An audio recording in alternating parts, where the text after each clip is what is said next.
Hello and welcome to Eastern Roman history.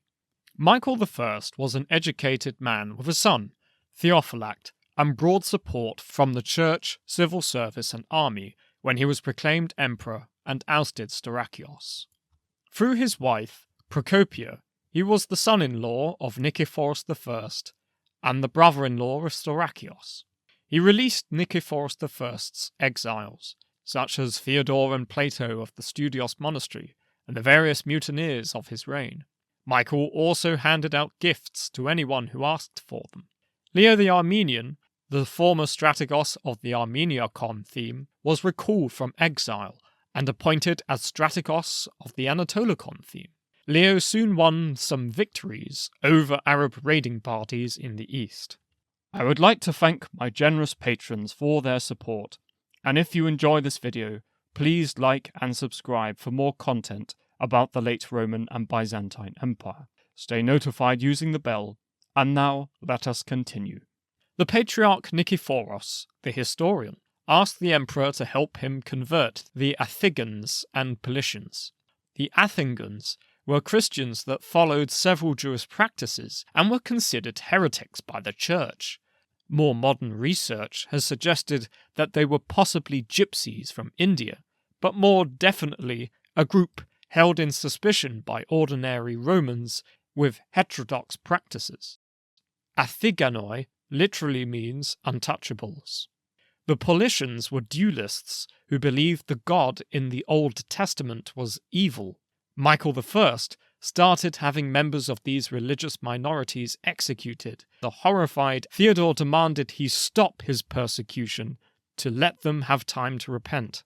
Michael I also recognized Charlemagne as an emperor rather than just king, but not emperor of the Romans. He also asked to arrange a marriage between his son Theophanes and one of Charlemagne's daughters. Michael I also asked the Pope suggest a resolution over the matter of Joseph of Caphara. The Franks were very pleased at the recognition of Charlemagne's imperial title. In exchange, he recognized Eastern Roman possession of Istria and Venetia. The Pope found in favour of the Studite monks to defrock Joseph, ending the Moechian Schism once and for all.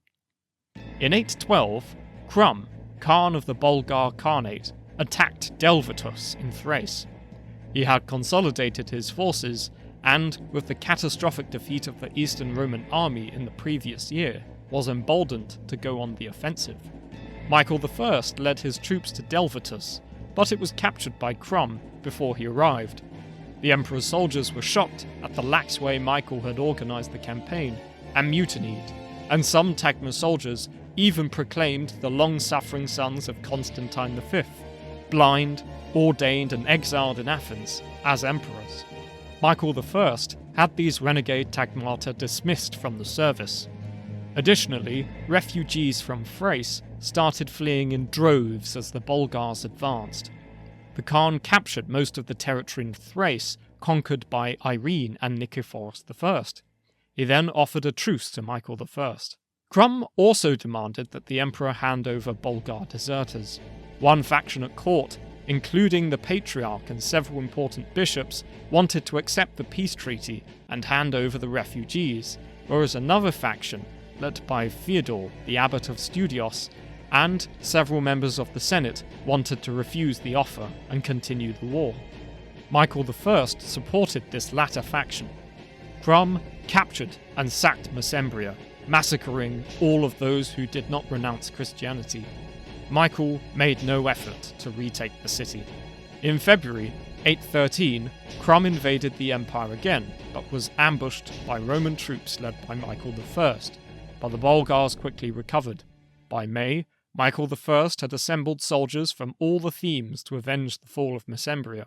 The inhabitants of Constantinople and the Empress exhorted the army to fight bravely before returning home.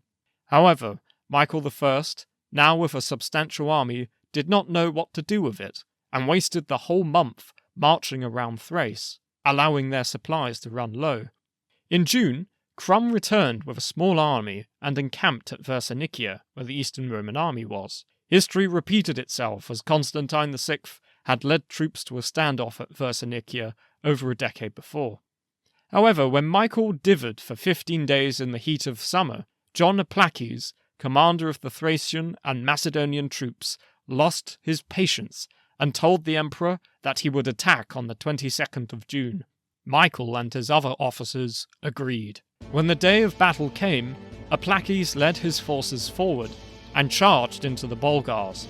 However, Michael hesitated, and so Aplakes' attack was unsupported by the rest of the Eastern Roman army.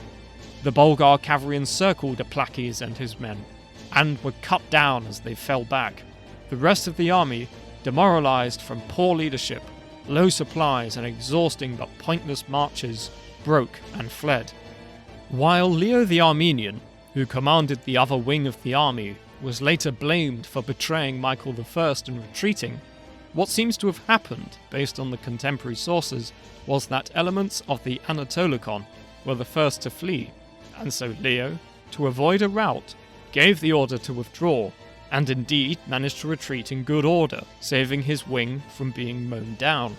Whereas Michael's troops broke immediately and fled. Crum was shocked at what he was seeing and hesitated before ordering a pursuit, which resulted in the capture of the Eastern Roman baggage train and the slaughter of many fleeing soldiers. But the army was not totally annihilated. This would explain why not only most of Leo's troops survived the Battle of Versinikia, but also why he was chosen to take command as Michael I returned to Constantinople. Although the actual loss of life was much lower than the other Byzantine disaster at Pliska, the defeat at the Battle of Versinikia swung the war in Crum's favour and left Thrace open to conquest. Michael I rushed back to Constantinople, twice attempting to abdicate, first to Leo the Armenian, then to his wife and his ministers. Leo the Armenian, who had been left in command of the remaining army, was proclaimed emperor by them. On the 12th of July, 813, they marched to Constantinople. Michael I abdicated and was exiled to a monastery, along with his sons, who were all castrated to prevent them from claiming the throne. Michael I Rangabe was an incompetent, dithering emperor who ruled through other people's suggestions, devoid of any will of his own. He instigated a pointless persecution and catastrophically failed to stop the Bulgars, losing most of Thrace, half his army, and his own throne. The one thing he was remembered for was his piety, and he resolved the Moechian Schism, a carryover from the equally inept and disastrous reign of Constantine VI. Fortunately, he was succeeded by Leo the Armenian, who had far greater success.